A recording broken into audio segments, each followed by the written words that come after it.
Road पर stunt करनारा सावधान रहेજો કારણ કે વડોદરામાં ગંભીર અકસ્માતનો વિડિયો વાયરલ થયો છે। પોર નજીક ફાજલપુરમાં ગઈકાલે અકસ્માત થયો હતો। રોડ પર સરપાકાર બાઇક ચલાવતો એક યુવક ગફલત રીતે બાઇક હંકારતા સામેથી આવતી કાર સાથે ટક્કર વાગી। અકસ્માતમાં બાઇક ચાલકનું સ્થળ પર જ મોત નીપજ્યું છે। બાઇકની પાછળ આવતા અન્ય વાહને દ્રશ્યોને કેમેરામાં કેદ કર્યા હતા। વાયરલ વીડિયોની ન્યૂઝ 18 ગુજરાતી પુષ્ટિ નથી કરતું।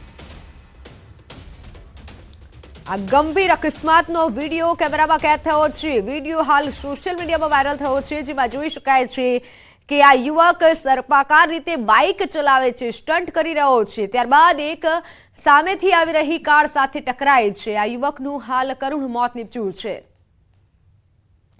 રોડ પર સ્ટન્ટ કરનારાઓ સાવધાન થઈ જજો, કારણ કે અવારનવાર આ રીતના વિડીયો સામે આવે છે। પોલીસ કાર્યવાહી કરતી હોય છે, પરંતુ વધુ એક જે વિડીયો સામે આવ્યો અને ઘટના સ્થળે જ આ યુવકનું મોત નીપજ્યું છે। સરપાકાર રીતે આ યુવક બાઇક ચલાવી રહ્યો છે અને સ્પીડમાં જઈ રહ્યો છે। ત્યારબાદ સામે આવી રહેલી કાર સાથે ટક્કર વાગે છે અને યુવક ઉછળી અને ફંગોળાય છે, અને જેના કારણે આ યુવકનું મોત નીપજ્યું છે। ગંભીર અકસ્માતનો વિડીયો પણ વાયરલ થયો છે।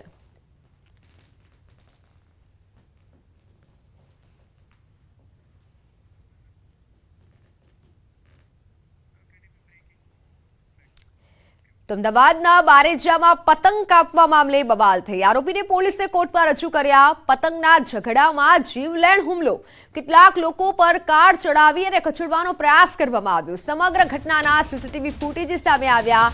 ઘટનામાં 10 લોકોને ઈજા થતા હોસ્પિટલ ખસેડાયા છે। નજીવી બાબતે થયેલા ઝઘડાએ ગંભીર સ્વરૂપ ધારણ કર્યું। પોલીસે હત્યાના પ્રયાસનો ગુનો નોંધી તપાસ હાથ ધરી છે। રાજવીર સોલંકી, મનીષ ઠાકોર નામના લોકો સામે ફરિયાદ નોંધાઈ છે। નૈનેશ નાયક અને કિલરાજ સોલંકી નામના વ્યક્તિ સામે કાર્યવાહી થઈ રહી છે। અસલાલી પોલીસે સમગ્ર મામલે વધુ તપાસ હાથ ધરી છે।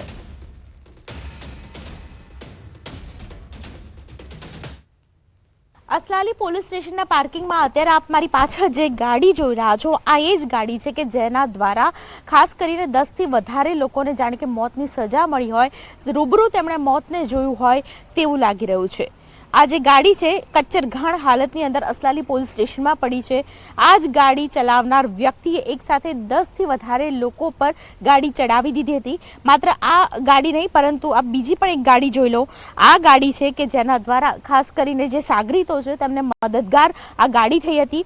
અસલાલી પોલીસ સ્ટેશનમાં આખો ગુનો જે નોંધાયો છે તેમાં બાબત સામે આવી છે કે માત્ર પતંગ ચગાવવાના મામલે બે જૂથ વચ્ચે મારામારી થઈ, બબાલ થઈ, 3 કલાક આ ધીંગાણું ચાલ્યું અને પરિણામે આવ્યું કે જુનૂન એટલું બધું વધી ગયું કે ગાડી ચલાવનાર વ્યક્તિએ 10 વ્યક્તિ ઉપર ગાડી ચડાવી દીધી। 10 હોસ્પિટલાઇઝ કરવામાં આવ્યા, જેમાંથી 3 થી 4 વ્યક્તિ છે તેની હાલત ખૂબ જ ગંભીર માનવામાં આવે છે। હાલ તો પોલીસે 4 આરોપીઓને પકડીને કોર્ટમાં રજૂ કર્યા છે। કેમેરા પર્સન નિલેશ સોસા સાથે દીપિકા ખુમાણ, ન્યૂઝ 18 ગુજરાતી, અમદાવાદ।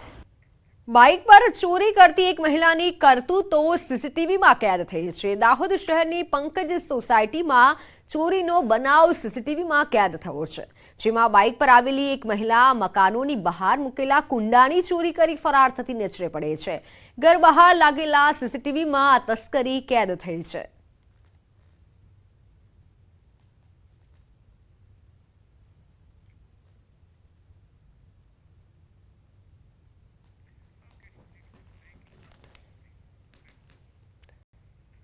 તો 4 બંગડીવાળી ગાડી ગીતના વિવાદમાં આદેશ આપવામાં આવ્યો છે। કોર્ટે આદેશ કર્યો છે। લોક ગાયિકા કિંજલ દવેને 1 લાખનો દંડ ફટકારાયો છે। અમદાવાદની સિવિલ કોર્ટે 1 લાખ રૂપિયાનો દંડ ફટકાર્યો છે। અન્ય મીડિયાએ રિલીઝ ગીતનો જાહેરમાં ઉપયોગ કર્યો। નાણાકીય ફાયદો મેળવ્યા બદલ કિંજલ સામે કાર્યવાહી કરવામાં આવી છે। કિંજલ દવે કોર્ટમાં બિનશરતી માફી માંગી। હજારો સામે ગીત ગાયું, પૈસા કમાયા, માફી યોગ્ય નહીં તેવું કોર્ટનું અવલોકન। 7 દિવસમાં 1 લાખ અરજદારને ચૂકવવા માટે કોર્ટે આદેશ આપ્યો છે। સપ્તાહમાં રકમ ભરપાઈ ન કરે તો 7 દિવસની સાદી કેદની સજા થઈ શકે છે।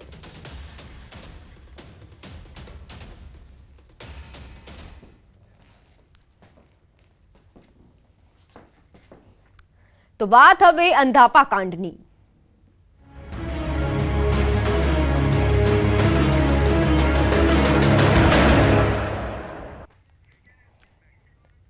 અમદાવાદના માંડલમાં મોતિયાના દર્દીઓને આડઅસર થઈ છે. આડઅસરના કારણે 12 થી વધુ લોકોને સોલા સિવિલ ખસેડાયા છે. અમદાવાદ એક્સપર્ટ ડોક્ટરોની ટીમોએ સ્ક્રીનિંગ કર્યું હતું. માંડલ હોસ્પિટલનું ઓપરેશન થિયેટર બંધ કરાયું છે. તો માંડલ હોસ્પિટલનું ઓપરેશન થિયેટર હાલ બંધ કરવામાં આવ્યું છે. માંડલમાં મોતિયાના દર્દીઓને આડઅસર થઈ છે. આડઅસરના કારણે દર્દીઓને દેખાવાનું બંધ થઈ ગયું છે અને જેની ફરિયાદો ઉઠી અને ત્યારબાદ તંત્ર હવે હરકતમાં આવ્યું છે. એક્સપર્ટ ડોક્ટરોની ટીમે સ્ક્રીનિંગ કર્યું છે અને હાલ માંડલ હોસ્પિટલનું ઓપરેશન થિયેટર કે જેને બંધ કરી દેવામાં આવ્યું છે. અમદાવાદમાં મોતિયાના દર્દીઓને આડઅસર થઈ છે. માંડલમાં આવેલ હોસ્પિટલમાં આ તમામ દર્દીઓએ સારવાર લીધી હતી અને ત્યારબાદ આ તમામ દર્દીઓને આડઅસર જોવા મળી છે. અંધાપો આવી ગયો છે અને તેના કારણે દર્દીઓની ફરિયાદને લઈ હવે તંત્ર સજાગ થયું છે. માંડલ હોસ્પિટલનું ઓપરેશન થિયેટર હાલ બંધ કરવામાં આવ્યું છે. માંડલમાં મોતિયાના દર્દીઓને આડઅસર થઈ છે. 12 થી વધુ લોકોને આડઅસર થઈ છે. સોલા સિવિલ આ તમામ દર્દીઓને હાલ ખસેડવામાં આવ્યા છે. એક્સપર્ટ ડોક્ટરોની ટીમ હાલ કામે લાગી છે. સ્ક્રીનિંગ કરવામાં આવ્યું અને હોસ્પિટલનું ઓપરેશન થિયેટર કે જેને બંધ કરી દેવાયું છે. માંડલમાં મોતિયાના દર્દીઓને આડઅસર થઈ છે. ઓનલાઈન પર મારી સાથે સંવાદદાતા નવીન જોડાઈ ચૂક્યા છે. જી નવીન, હાલ દર્દીઓની હાલત કેવી છે? કેવી આગળ કાર્યવાહી? મિત્તલ, હાલ દર્દીઓની ટ્રીટમેન્ટ ચાલી રહી છે અને જે કાલ રાતના સમાચાર મળ્યા છે કે તમામ જે 12 લોકો હતા, કેમ કે અગાઉ 5 લોકોને સિવિલ હોસ્પિટલમાં ખસેડી દેવામાં આવ્યા હતા, પરંતુ બીજા જે 12 લોકો હતા તમામ લોકોને પણ સિવિલ હોસ્પિટલમાં ખસેડી દેવામાં આવ્યા છે. તમામ લોકોની તપાસ ચાલી રહી છે. જો કે કોઈની દૃષ્ટિ ગઈ હોય એ પ્રકારના કોઈ સમાચાર નથી. તમામને ટ્રીટમેન્ટ કરવામાં આવી રહી છે, પરંતુ સૌથી મોટો સવાલ એ છે કે આ પ્રકારની ઘટના કઈ રીતે બની છે અને પાછળનું કારણ શું છે, અને તેના માટે જ ટીમ જે છે તે કાર્યવાહી કરી રહી છે અને આ તમામ લોકોની ટ્રીટમેન્ટ પણ હાલ અમદાવાદમાં ચાલી રહી છે. જી બિલકુલ નવીન, આભાર માહિતી બદલ. તો આ તમામ લોકોની સારવાર સોલા સિવિલ હોસ્પિટલમાં ચાલી રહી છે. એક્સપર્ટ ડોક્ટરોની ટીમે સ્ક્રીનિંગ કર્યું હતું અને ત્યારબાદ ઓપરેશન થિયેટર બંધ કરવામાં આવ્યું છે.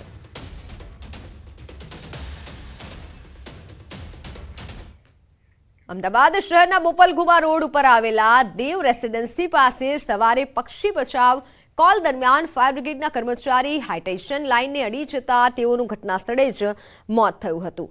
આ મામલે મૃતક અનિલ પરમારના પત્નીને વારસદાર તરીકે નોકરી અને વળતર આપવાની માંગ કરાઈ હતી.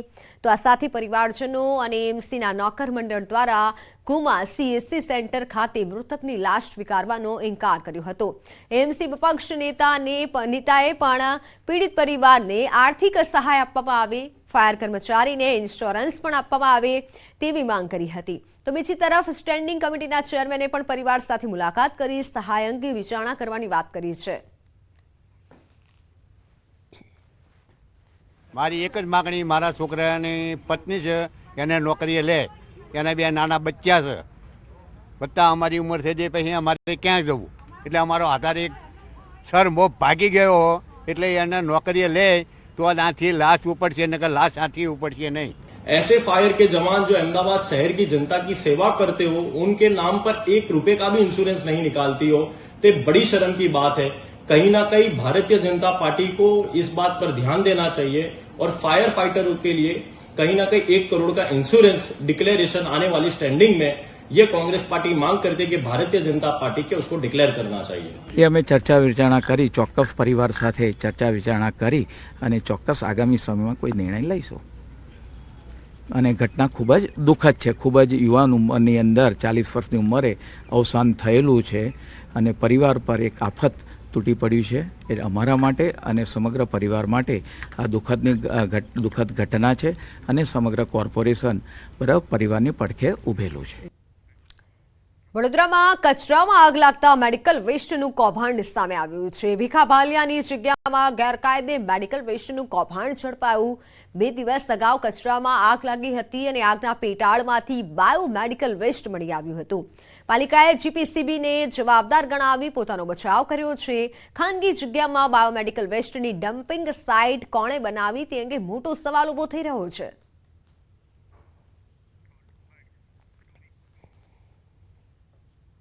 પરંતુ આ જે રીતનો બનાવ છે કે જેમાં બાયોમેડિકલ વેસ્ટ કે જે ખરેખર વડોદરા શહેરના તમામ ડૉક્ટરો IMA ની એમ પેનલ ક્વોન્ટમ એન્જિનિયરિંગ છે એમાં આ બધો વેસ્ટ જવો જોઈએ, એના બદલે આ બાયોમેડિકલ વેસ્ટ આ ડમ્પિંગ યાર્ડમાં કેવી રીતે આવ્યો એ તપાસનો વિષય છે. મોટા સમાચારની વાત કરીએ તો પીએમ નરેન્દ્ર મોદી કેરળના પ્રવાસે છે. કેરળના ગુરુવાયુર મંદિરે પહોંચ્યા છે પીએમ મોદી. ગુરુવાયુર મંદિરમાં પૂજા અર્ચના કર્યા. ત્રિપ્રચાર શ્રી રામાસ્વામી મંદિરમાં પૂજા અર્ચના કરી. બપોરે આપશે અને વિકાસ કાર્યોની બપોરે ભેટ આપવામાં આવશે અને હાલ તેઓએ પૂજા અર્ચના કરી છે મંદિરમાં.